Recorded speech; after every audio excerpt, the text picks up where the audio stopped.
Welcome to all my brothers and sisters out there. Why do you constantly act surprised when people treat you solely based on the color of your skin? You would think by now we should know better. A leopard never change his spot. Take for example this thing happening with the Ukraine. Why the Ukraine has been garnering a lot of sympathy from the whole world. A lot of people are feeling sorry for them. But they see fit to treat us the way they are treating us. And we are surprised. We act surprised every time they do it. It's like we keep expecting people who don't look like us to treat us in a particular way, and they don't. I always say that there are two things that we always have to remember. Two things that we have to take note of. Number one is that we don't know our own history. Yes, a lot of it is due to being that the colonizers didn't actually allow us to learn our history for over 100 years. That's those of us that grew up in the African continent. Why those of our brothers and sisters that grew up in other parts of the world, theirs lasted hundreds of years. Ours lasted hundreds of years as well on the continent. So we don't know our history. If we do, then we shouldn't act surprised. You see, the people that don't look like us, I would like to say that some of them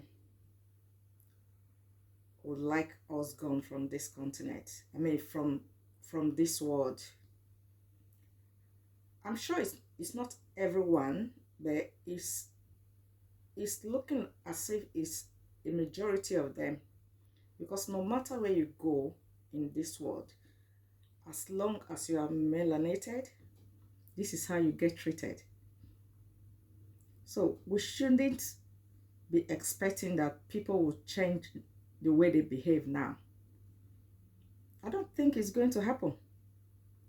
Okay, look at what the Ukrainians did.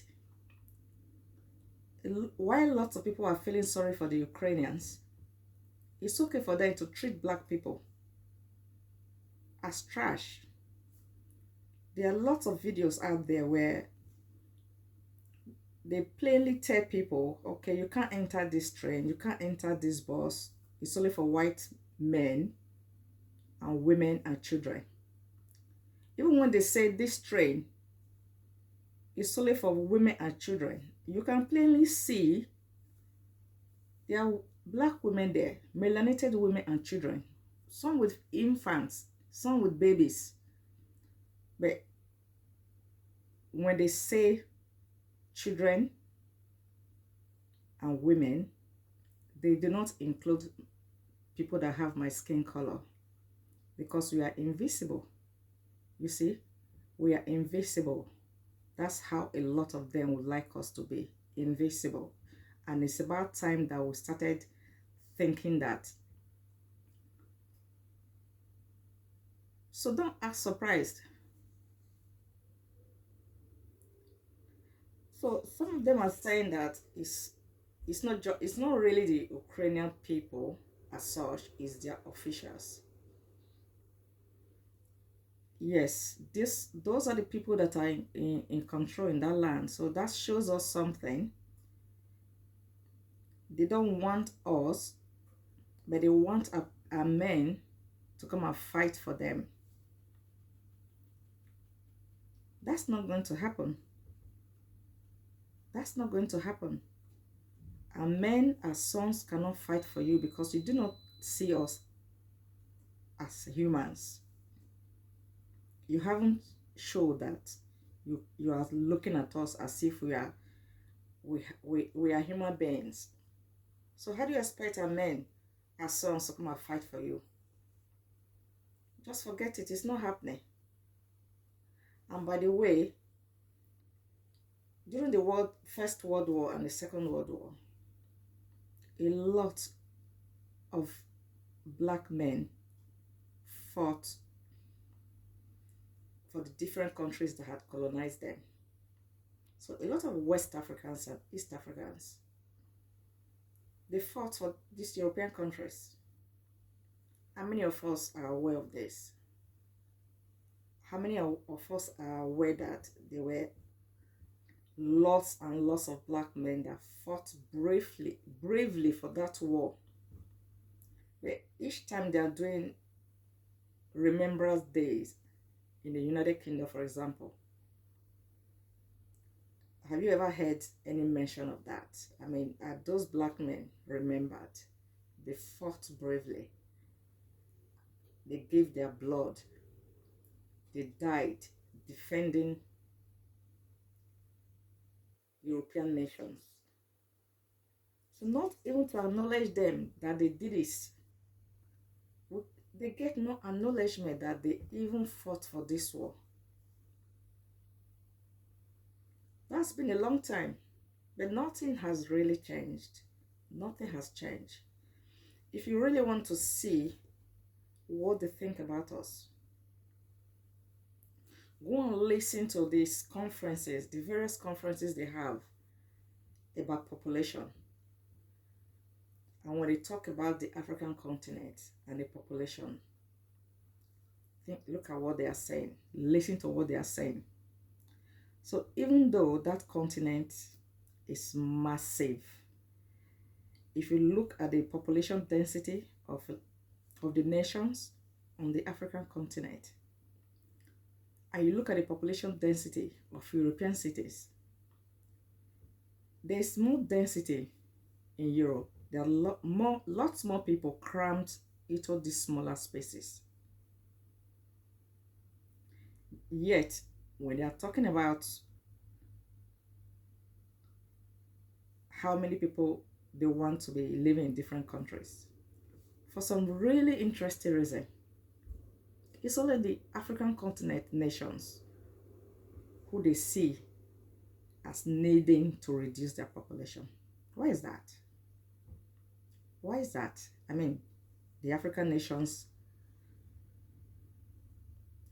are less densely populated. European nations are more densely populated. But you don't hear people saying, okay, let's reduce the population of Europe. So that should give us an inkling, a tiny inkling of what they would like to happen. So let's wake up and not be saying friendship where friendship does not exist.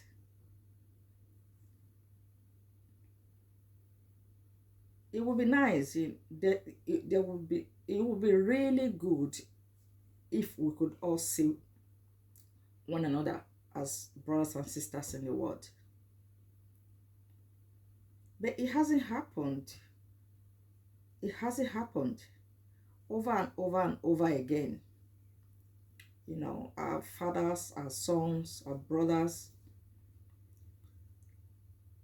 they have fought to build up nations and got nothing in return, not even recognition that they participated. The African men that fought